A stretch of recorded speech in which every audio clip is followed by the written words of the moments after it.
আপনার বাড়িতে এত সুন্দর গান কে করছে সুরেন বাবু? কি হলো, থামলে কেন মা? কি হলো সুহানি? বাহার ডক্টর সাহেব এসেছেন মনে হচ্ছে। সুহানি, একবার এদিকে এসো তো। হ্যাঁ, আই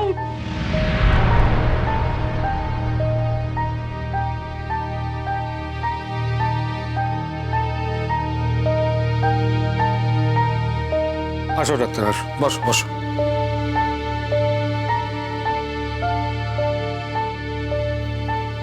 তুমি শরীরের এই অবস্থা নিয়ে তুমি এতক্ষণ গান গাইছিলে? তোমার তো এখন বিছানায় শুয়ে থাকা উচিত। সৌরভ, তোমার কিন্তু এটা অ্যালাউ করা উচিত হয়নি। আসলে ও যে নিজে থেকেই কখন ঠাকুর ঘরে চলে গেছে আমরা কেউ জানতামই না। কাইল আবার রান্না বান্নাও করছে, কিছু কইলেই কয় যে স্বাদ হইছে, মিটাইতে দেন। না না না, এটা কোনো কাজের কথা নয়। সৌরভ, তোমাকে কিন্তু আরো একটু স্ট্রিক্ট হতে হবে। আমাকে চেক আপ করতে ডেকেছো, আমি এসেছি, কিন্তু পেশেন্ট যদি আমার কথা না শোনে তাহলে কিন্তু আমি চিকিৎসা করতে পারবো না। ওর কি আদৌ কোনো চিকিৎসার প্রয়োজন আছে ডাক্তার কাকা?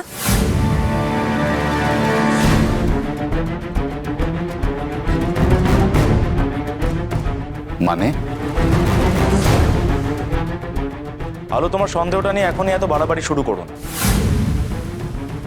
ডাক্তার কাকা সোহানির চেক আপ করে নিন, তারপর তুমি আমি একসঙ্গে ডাক্তার কাকার সঙ্গে বসবো, অসুবিধা নেই।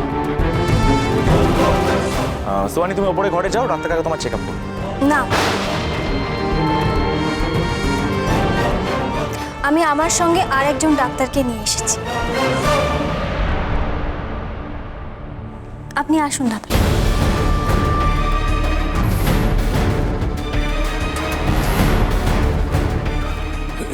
ইনি কে? আপনি আসুন দাদা, আসুন, বসুন এখানে। হ্যালো, এদিকে শোন।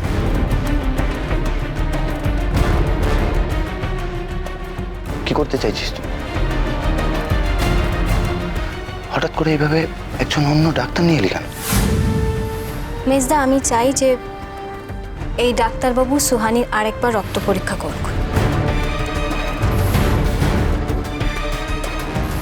আর সেই পরীক্ষাতেও যদি বের হয় যে সুহানির অসুখটা সত্যি,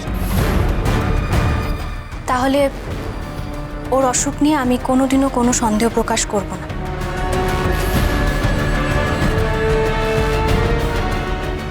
কি সুহানি, তুমি রাজি তো?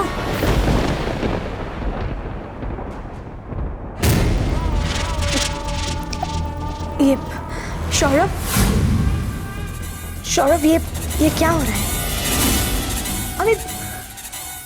আমি বাস আমি একটু শান্তিতে মরতেও পারবো না। আরে একবার তো ব্লাড টেস্ট হলো, ডক্টর কাকা তো নিজে করলেন, আবার কেন?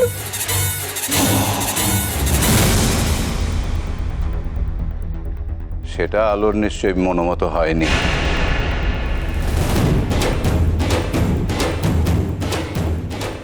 সুরেন বাবু, আমি অনেক বছর ধরেই আপনার এখানে আসছি।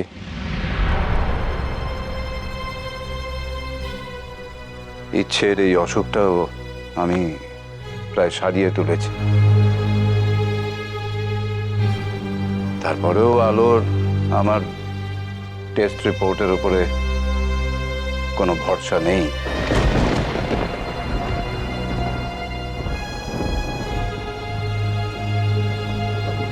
এত বড় অপমান আমাকে না করলেই পারতে সৌরভ।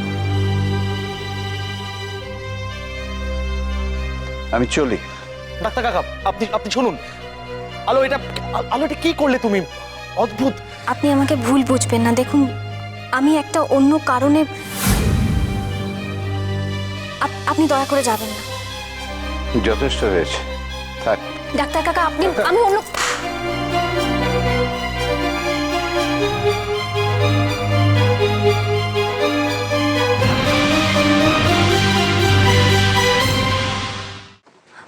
আপনি বসে আছেন কেন?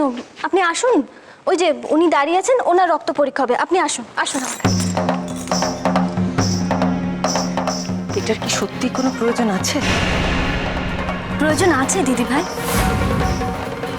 সুহানি এত ভয় পাচ্ছে কেন? যদি অন্য একটা জায়গা থেকে আরেকবার রক্ত পরীক্ষা করানো হয় তাতে ক্ষতি কিসের? কিন্তু আমাকে ডাক্তারবাবু তো রেগে চলে গেল। বাবা সেরম হলে আমি ডাক্তার কাকার কাছে ক্ষমা চাইবো, কিন্তু এখন সোহানির রক্ত পরীক্ষাটা করাতে দিন। কিন্তু আলো, তুমি রক্ত পরীক্ষার উপর এতটা জোর দিচ্ছ কেন? কি প্রয়োজন? একবার তো হলো রক্ত পরীক্ষা, আবার কেন?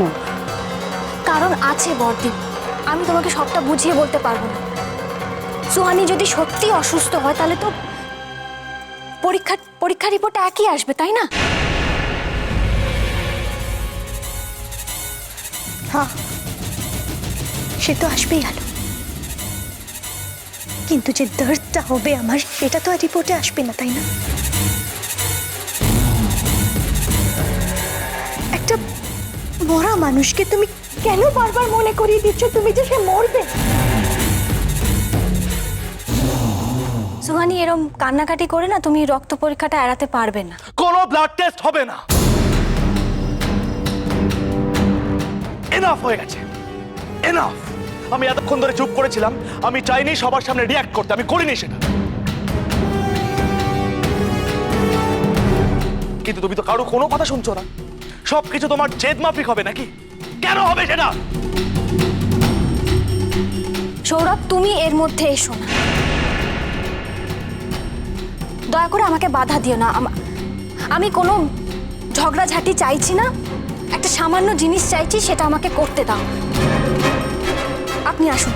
স্টপ ইট আলো, আই সে স্টপ ইট।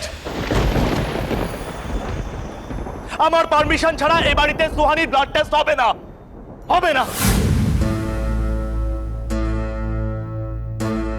আমি সুহানিকে কথা দিয়েছিলাম যে জীবনে শেষ কয়েকটা দিন ও এ বাড়িতে খুব আনন্দের সঙ্গে কাটাবে। আমার কথার কোনো খেলাপ হবে না। সুহানি, তুমি ঘরে যাও। আমি চাই না এ বাড়িতে কোনো কান্নাকাটি হোক। Please, please spare me.